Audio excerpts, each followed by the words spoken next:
When the guns go quiet, but the soldiers stay, what does peace actually look like? Writing on 2 of June 2026, a reporter travels to the heavily guarded bridges and tourist towns of Kashmir to test New Delhi's claim that the region is finally at peace. Violence has dropped since a major military operation last year, but the reporting reveals a quiet that feels more like suspension than normalcy. The analysis holds up today because it looks past official security statistics to the economic stagnation underneath. It pauses on a question that military victories cannot answer. How long can a region survive on safe streets without jobs? Written by Shanti Marit D'Souza in The Diplomat. Narrated for Arva. On May 7, 2026, the first anniversary of Operation Sindoor, Indian Prime Minister Narendra Modi hailed the remarkable valor and patriotism of the brave soldiers of the country, and also the self-reliance in the defense sector. Countrywide celebrations were organized by the government and the military to mark the victory achieved last year against the terrorists who were responsible for an attack that killed 26 people in Kashmir's Pahalgam on April 22, 2025. Operation Sindoor, which targeted terrorist infrastructure deep inside Pakistan and triggered a brief war between the two nuclear-armed neighbors, has remained a critical part of the Indian government's claims that it has brought normalcy to Kashmir. Nevertheless, while violence has certainly dipped, Kashmir continues to witness a great churning of local hopes and expectations, stifled local politics, and New Delhi's security-centric official policies. At least 92 fatalities were reported in Jammu and Kashmir in 2025, 42 of them after the Pahalgam attack.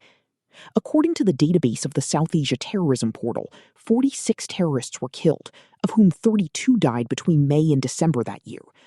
Whether these included the actual perpetrators of the Pahalgam attack remains a matter of debate. Meantime, the first 6 months of 2026 have seen 12 deaths, 10 of them listed as terrorists, most of whom were killed during attempts to infiltrate into India from Pakistan.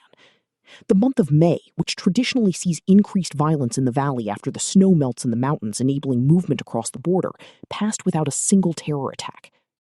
A week after the celebrations of Operation Sindoor's anniversary, I traveled to Kashmir, first to Srinagar, Gulmarg, and then to Uri in the Baramulla district to assess the change. I had coincidentally been at ground zero for the April 2025 attack in Pahalgam, just 2 days before the bloody massacre of tourists. At that time, the popular meadow was completely unguarded, making it a soft target for the terrorists who descended from the surrounding mountainous terrain.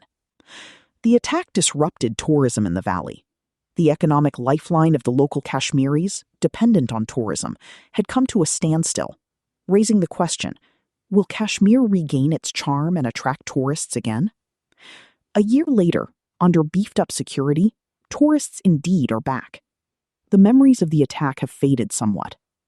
Incidents of stone pelting by youths, a crude mode of dissent at one level, and a sponsored act of destabilization at another, have come to naught. An independent member of the Legislative Assembly told me that youths and schoolchildren don't show much resistance to singing the national anthem, which is a positive development. Still, what appears to be normal today coexists with reports of continued infiltration by terrorists from Pakistan, pointing to the vulnerabilities along the international boundary and of the massive counterterrorism grid that provides security to the region. Sightings of drones that drop weapons, ammunition, and drugs continue. India's Home Minister has claimed that the government effectively eliminated separatist movements in Jammu and Kashmir, but he travels regularly to the region to review security. The government has plans to implement its Smart Border Security Project that will form a quadrangular security grid to provide territorial security using drones, radars, watchtowers, and other advanced technologies. In the Uri sector, I traveled to the Kaman border post that once held out the promise of better relations with Pakistan through trade, people-to-people interaction, and bus connectivity. The historic Karvan-e-Aman Peace Bus service between Srinagar, Uri, and Muzaffarabad in Pakistan-administered Kashmir, which launched in April 2005 as a major confidence-building measure between the two countries, was halted in 2019, following a series of terrorist strikes and revocation of Article 370 of the Indian Constitution, ending Kashmir's special status. Earlier that year, in February, a major terror attack in Pulwama had disrupted another attempt to build bridges with Islamabad. There always seemed to be enough spoilers inside Pakistan to throw any India-Pakistan rapprochement off the rails. As I stood near Aman Setu, the Bridge of Friendship, it was clear that the possibility of a resumption of trade, as in the days of the old Silk Road when Baramulla, earlier known as Varahamullah, served as a gateway to the valley from Muzaffarabad, had vanished. Even an acknowledged dip in terrorism hasn't become sufficient catalyst for both nations to start negotiating normalization of relations. This stands in sharp contrast to the heightened expectations and muffled demands of the local people, who look to derive the economic benefit from sustainable growth and development. 7 years after the 2019 abrogation of Article 370, Kashmir still yearns for industries and investment to create employment opportunities for its people. Kashmir's unemployment rate stands at 6.7%, which is significantly higher than India's national average of 3.5%.